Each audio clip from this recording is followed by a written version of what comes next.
प्रिय विद्यार्थियों, आप देख रहे हैं Manikant English point YouTube channel. मैं मणिकांत मणि एक बार फिर से आपको ले चलते हैं स्टडी ऑफ वर्ब के अध्ययन की ओर। यह स्टडी ऑफ वर्ब का वॉल्यूम बी है और इसे आप गंभीरता से देखें। Study of verb, verb means वह क्रिया। आगे आपने पढ़ा वर्ब का जानना जरूरी क्यों है। किसी भी वाक्य को जब हम हिंदी से अंग्रेजी करते हैं, जैसे राम एक आम खाता है, इस वाक्य का जब हम अंग्रेजी अनुवाद करेंगे तो नियम कहती है सब्जेक्ट दीजिए तब वर्ब दीजिए तब ऑब्जेक्ट दीजिए। तो राम एक आम खाता है में अब देखेंगे कौन सब्जेक्ट है, कौन ऑब्जेक्ट है और कौन वर्ब है। तो सेटिंग करने से पहले जिन शब्दों का हमें अंग्रेजी आती है उसे हम पहले दे देते हैं। पहले दे करके देखें तो सब्जेक्ट जैसे राम का पता है, राम हमने दे दिया। एक आम बराबर ए मैंगो, तो वो भी हमने दे दिया। अब खाता है के लिए तीन शब्द है, इट, इज, इट और इट्स। अब ये पता नहीं है कि इट होगा या इज, खाता है के लिए इट होगा या इज इट या इट्स। तो सोचते हैं कि अगर खाता है का अंग्रेजी पता चल जाए तो यह सेंटेंस का अनुवाद हो जाएगा। अब थोड़े देर के लिए मान लेते हैं कि खाता है बराबर इट्स, और यदि हम यहाँ इट्स रख देते हैं तो बराबर हो जाएगा राम इट्स ए मैंगो। तो ये सेंटेंस फाइनल हो जाएगा। तो राम एक आम खाता है बराबर राम इट्स ए मैंगो। यह सेंटेंस अनुवाद क्यों नहीं हो रहा था? इसमें हमें सब्जेक्ट भी हो रहा है, ऑब्जेक्ट भी हो रहा है, लेकिन खाता है के लिए ये अनुवाद हमारा रुका हुआ है। तो खाता है एक वर्ब का शब्द है, अर्थात वर्ब ही हमारी प्रॉब्लम है अनुवाद करने में। इसी तरह से किसी वाक्य को जब हम अंग्रेजी से हिंदी करते हैं, जैसे आप यहाँ देख सकते हैं, पहले इन वाक्यों को देखिए। Ram writes a letter. अब इस वाक्य का हिंदी करना है। और फिर है Ram is eating a mango. इस वाक्य का हिंदी करना है। तो चाहे राम राइट्स ए लेटर हो या Ram is eating a mango, दोनों ही वाक्य का अनुवाद करेंगे S + O + V से। तो अंग्रेजी वाक्य की विशेषता है, यहाँ राइट्स से एक ही वर्ब आया है और इज ईटिंग यहाँ दो वर्ब आए हैं। तो अंग्रेजी के वाक्य में यदि दो वर्ब आएंगे तो पहला HV होगा हेल्पिंग वर्ब और दूसरा फुल वर्ब। अगर एक वर्ब आएगा तो वो फुल वर्ब होगा। जैसा कि यहाँ लिखा हुआ है अंग्रेजी वाक्य की रचना। आप किसी भी अंग्रेजी वाक्य को पढ़ेंगे तो वह वाक्य इस तरह से होगा S + V + O। तो यह जो भी है या तो उसमें एक ही वर्ब होगा, एक होगा तो फुल वर्ब होगा, या नहीं तो दो वर्ब हो जाएंगे। तो दो जब हो जाएंगे तो पहला HV होगा और दूसरा हेल्पिंग वर्ब और दूसरा फुल वर्ब। तो अनुवाद करने के लिए राम राइट्स ए लेटर, तो एस तो हमें पता है राम, ओ तो भी पता है ए लेटर। अब भी मीन्स क्या हुआ, जैसे राइट्स से भी अर्थात वर्ब। तो राइट्स मीन्स क्या होता है इसकी जानकारी नहीं है। अगर राइट्स मीन्स हमें जानकारी हो जाए कि राइट्स मीन्स लिखता है, तो वाक्य को हम सेट कर सकते हैं। तो इस तरह से राम राइट्स ए लेटर बराबर राम एक पत्र लिखता है। तो समस्या हमारी न सब्जेक्ट में है न ऑब्जेक्ट में है, राइट्स में है। राइट्स एक वर्ब का शब्द है, तो सिर्फ वर्ब को लेकर के कोई वाक्य अंग्रेजी से हिंदी अनुवाद नहीं हो रहा है। तो इस तरह से समस्या हमारी वर्ब में मौजूद है। फिर इसे भी देखेंगे, Ram is eating a mango. Ram या जानते हैं, यह ऑब्जेक्ट मांग रहा, ऑब्जेक्ट है ए मैंगो, यह भी जानते हैं, लेकिन जो भी है इज ईटिंग। अब इज ईटिंग का मतलब क्या होता है ये पता नहीं है। तो अगर मान लिया जाए, अगर हिंट्स मिल जाए कि चलो भाई इज ईटिंग मीन्स खा रहा है, अगर ये पता चल जाए तो यहाँ हम इसको सेट कर सकते हैं। तो बराबर हो जाएगा राम इज ईटिंग बराबर राम एक आम खा रहा है। तो इस वाक्य में जब अंग्रेजी से हिंदी करते हैं तो ये समस्या रहती है। समस्या हमारे वर्ब में है, राम में और एक आम में समस्या नहीं है, समस्या वर्ब में होती है। यद्यपि प्रॉब्लम तो तीनों शब्द में है, सब्जेक्ट में भी है, वर्ब में भी, ऑब्जेक्ट में भी है, लेकिन परंतु मुख्य रूप से जो मुख्य प्रॉब्लम है वो वर्ब में मौजूद है।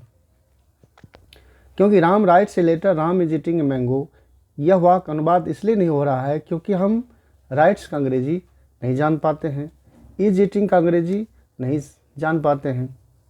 तो इस तरह से आप यहाँ देख सकते हैं कि नो वर्ब नो इंग्लिश, और वर्ब यदि फाइनल हो जाता है तो सेंटेंस फाइनल हो जाएगा आपको। तो इस तरह से हम यह कह सकते हैं verb is the centre of English grammar.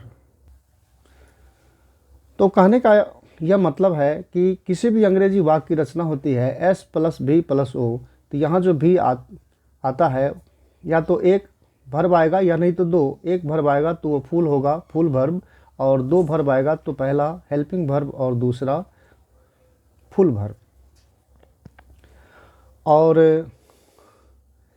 ये जो एफ भी और एच भी या एफ भी है, ये सभी वाक्य में आएंगे।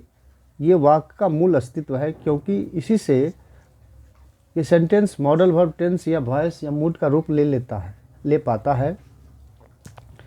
तो इन वर्बों में इन वर्ब का आना अनिवार्य है।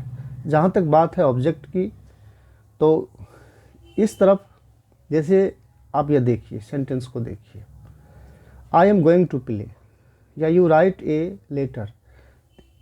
तो एक तरफ एम गोइंग है, राइट है एक तरफ, दूसरी तरफ है टू प्ले ए लेटर। तो ऑब्जेक्ट की जहाँ तक बात है, इस दाहिने तरफ ऑब्जेक्ट अदर वर्ड या किसी भी चैप्टर से ये जो है ये पार्ट्स रिलेटेड हो सकता है। लेकिन इस तरफ जो है, इस तरफ हमेशा चाहे एफ भी आएगा या नहीं तो एच भी या एफ भी, तो ये अनिवार्य है और इसका जानना ज़रूरी है। ये मॉडल वर्ब, टेंस, वॉइस वगैरह से संबंधित होते हैं। तो इन अनिवार्यों में आप यह देखिए कि यह जो भी है, इसके वर्ब में दो वर्ब निकला, एच भी, एफ भी, फुल वर्ब और हेल्पिंग वर्ब। इसलिए वर्ब का अध्ययन जो है सो करना ज़रूरी है। तो इसीलिए ये आगे जो हम लोग तालिका देखेंगे जिससे वर्ब है, तो इससे ये निष्कर्ष निकला कि वर्ब दो प्रकार के हुए, एक एच भी, एफ भी, अर्थात हेल्पिंग वर्ब और फुल वर्ब। अब ये वर्ब क्या है, दो प्रकार के हो गए। अब इसके बारे में आगे अध्ययन करें। वर्ब का हिंदी अर्थ हुआ क्रिया। यह स्टडी ऑफ वर्ब का वॉल्यूम भी है। लिखा हुआ है, अंग्रेजी व्याकरण में वर्ब के मुख्य रूप से दो प्रकार या दो भेद होते हैं, काइंड्स या टाइप्स ऑफ वर्ब। आप यहाँ देख सकते हैं क्रिया के दो रूप हैं, एक सहायक क्रिया है और दूसरा मुख्य क्रिया है। मुख्य क्रिया को प्रधान क्रिया भी कहा जाता है। सहायक क्रिया के कई अंग्रेजी नाम हैं, जैसे लिखा हुआ है auxiliary verb, helping verb, supporting verb, 24 friends of not, anomalous verb और स्पेशल फिनिट्स। ठीक इसी तरह से प्रधान क्रिया जो मुख्य क्रिया है उसे भी कई नामों से जाना जाता है, जैसे lexical verb, main verb, principal verb, ordinary verb और फुल वर्ब। तो आगे आप देख सकते हैं कि जो ऑक्सिलरी वर्ब हैं उनके शब्दों की संख्या 24 है और जो लेक्सिकल वर्ब है इसके शब्दों की संख्या निर्धारित नहीं की जा सकती है। हाँ, इसके शब्दों के अंत में ना लगा रहता है। फिर आप इधर देखिए,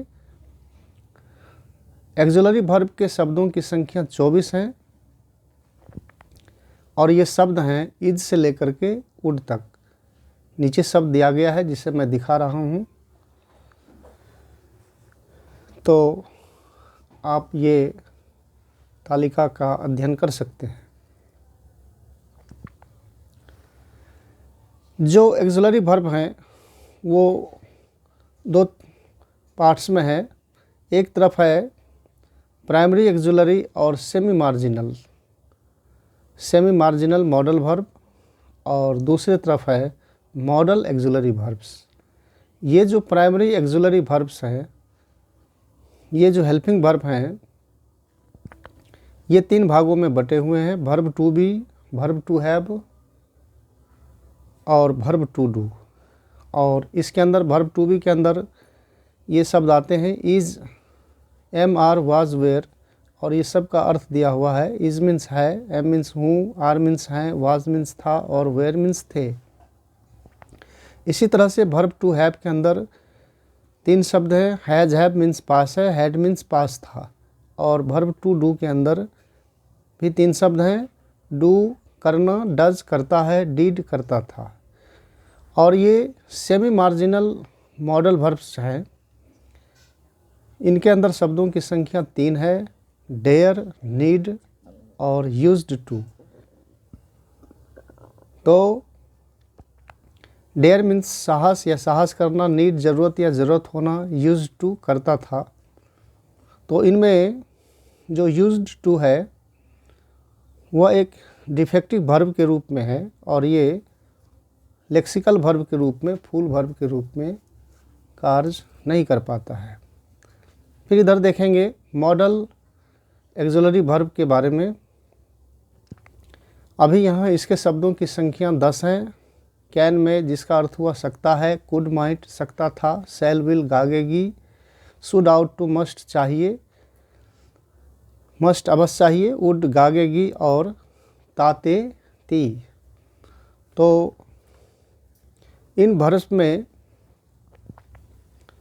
कुछ राइटर्स मॉडल ऑक्सिलरी वर्ब की संख्या 10 मानते हैं और कुछ राइटर्स इन तीनों वर्ब को भी मॉडल ऑक्सिलरी वर्ब के अंदर ही शामिल करते हैं। तो एक मत के अनुसार 10 मॉडल वर्ब हुए और इस मत के अनुसार 13 मॉडल वर्ब्स हो जाते हैं। दोनों ही मान है अपने अपने जगह पर। तो अब हम इस तरफ चलेंगे प्रधान क्रिया मुख्य क्रिया की तरफ। आपने ऊपर देखा कि प्रधान क्रिया जो लेक्सिकल वर्ब है उनके कई नाम हैं और शब्दों की संख्या फिक्स नहीं की जा सकती है। हाँ, इसके शब्दों के अंत में ना लगा हुआ है, जैसे खाना, पढ़ना, लिखना, हंसना, बोलना, आना, जाना, तो इन सभी शब्दों के अंत में ना है। और कुछ और शब्द दिए गए हैं जैसे सपना, पटना, सोना, इन शब्दों के अंत में भी ना है, लेकिन ये शब्द वर्ब के नहीं हैं। क्यों? ये नाउन के शब्द हैं। क्यों? क्योंकि ये शब्द कार्यात्मक शब्द नहीं है, इससे किसी कार्य के होने का बोध नहीं होता है। और वर्ब का जो पहचान है इसके बारे में आपको आगे के video study of verb volume 1 में दिया हुआ है, आप उसे यहाँ देखें। और ये जो बाएं तरफ हेल्पिंग वर्ब दिए हुए हैं, ये वर्ब, इनका जो कार्य है ये 3 तरह से कार्य करते हैं। पहला कार्य है HV का, हेल्पिंग वर्ब का, जैसे he is eating a mango, यहाँ इज़ जो है हेल्पिंग वर्ब है क्योंकि यह फुल वर्ब को सहायता पहुँचाया है। और जो हेल्पिंग वर्ब है वो फुल वर्ब का भी कार्य करता है, जैसे ही इज़ गुड, इज़ यहाँ फुल वर्ब के रूप में है क्योंकि अकेला है। आप यहाँ देख सकते हैं इज 2 की संख्या में है इसलिए हेल्पिंग हो गया और यह अकेले है इसलिए फुल वर्ब के रूप में है। और फिर इसी 24 शब्द के अंदर से जैसे Ram can write the letter, तो कैन जो हेल्पिंग वर्ब है वो यहाँ मॉडल वर्ब का कार्य कर रहा है। तो ये जो 24 हेल्पिंग वर्ब हैं वो 3 प्रकार के कार्य करते हैं, हेल्पिंग वर्ब का, फुल वर्ब का और मॉडल वर्ब का। बाकी दूसरी तरफ आप ये देख सकते हैं कि जो फिनिट वर्ब हैं, फुल वर्ब हैं, तो ये फुल वर्ब जैसे राम, ये फुल वर्ब हमेशा फुल वर्ब के ही कार्य कर पाएंगे। इस तरह के वर्ब कभी हेल्पिंग वर्ब नहीं बन पाते हैं। जैसे Ram it's a mango, Ram एक आम खाता है, में इट्स एक फुल वर्ब है और यह हमेशा फुल वर्ब ही बना रहेगा। Ram is playing cricket, Ram cricket खेल रहा है, यह प्लेइंग फुल वर्ब है और हमेशा फुल वर्ब ही रहेगा, यह कभी हेल्पिंग वर्ब नहीं बन सकेगा। पुनः फिर आप आगे देखिए, जो नंबर हैं, ये जो शब्द हैं हेल्पिंग वर्ब के अंदर, तो इसके 2 नंबर हैं, एक सिंगुलर नंबर है और एक प्लूरल नंबर है। जैसे इज सिंगुलर हुआ और आर इस प्लूरल है, हैज सिंगुलर तो हैव प्लूरल। तो दूसरी तरफ जो फुल वर्ब है उसके भी 2 नंबर होते हैं, सिंगुलर नंबर और प्लूरल नंबर। तो जैसा कि आप जानते हैं फुल वर्ब के 5 फॉर्म्स होते हैं, V1 V2 अर्थात वर्ब 1, वर्ब 2, वर्ब 3, वर्ब 4 और वर्ब 5। तो इनमें जो वर्ब 5 है एस या ES फॉर्म, वो सिंगुलर होता है जिससे गोज, और जो वर्ब 1 है वो प्लूरल होते हैं। तो ठीक इसमें एस या ES लगने से यह सिंगुलर ही बन जाता है। तो नॉन के साथ तो अलग बात है, नॉन में एस या ES लगने से वो प्लूरल बन जाता है, लेकिन वर्ब में एस या ES लगने से वो सिंगुलर बन जाता है। पुनः फिर आगे देखेंगे, तो ये जो हेल्पिंग वर्ब हैं इसके 2 टेंस होते हैं, प्रेजेंट टेंस और पास्ट टेंस। जैसे इज प्रेजेंट में है और इसका पास्ट टेंस वाज, हैज़ का हैड। तो जिस तरह से हेल्पिंग वर्ब के 2 टेंस होते हैं, ठीक इसी तरह से जो फुल वर्ब है इसके भी 2 टेंस होते हैं। आप इनमें देख सकते हैं प्रेजेंट टेंस और पास्ट टेंस। फुल वर्ब का जो वर्ब 1 है, वर्ब 5 है, जैसे गो और गोज, ये दोनों प्रेजेंट टेंस के अंदर हैं, और वर्ब 2 जो है ये पास्ट टेंस के अंदर है। गो मीन्स जाता हूँ, गोज मीन्स जाता है, और वेंट मीन्स जाता था। तो इस तरह से कहीं कहीं वर्ब को दिखाने के लिए उसके संकेत का भी प्रयोग किया जाता है। जैसे हेल्पिंग वर्ब के लिए HV संकेत हुआ और फुल वर्ब के लिए FV। और नीचे कुछ नोट लिखा हुआ है, आप इसे देखिए। लेट जो है यह एक्सिलरी वर्ब के रूप में भी है, कुछ राइटर्स इसे एक्सिलरी वर्ब भी मानते हैं। तो इसे लगाकर हेल्पिंग वर्ब अगर इसे शामिल कर लिया जाए तो वो 25 हो जाएंगे। तो आपने इसमें काइंड्स और टाइप्स ऑफ वर्ब को देखा। अब हम लोग study of verb volume C में इसके आगे की पढ़ाई करेंगे।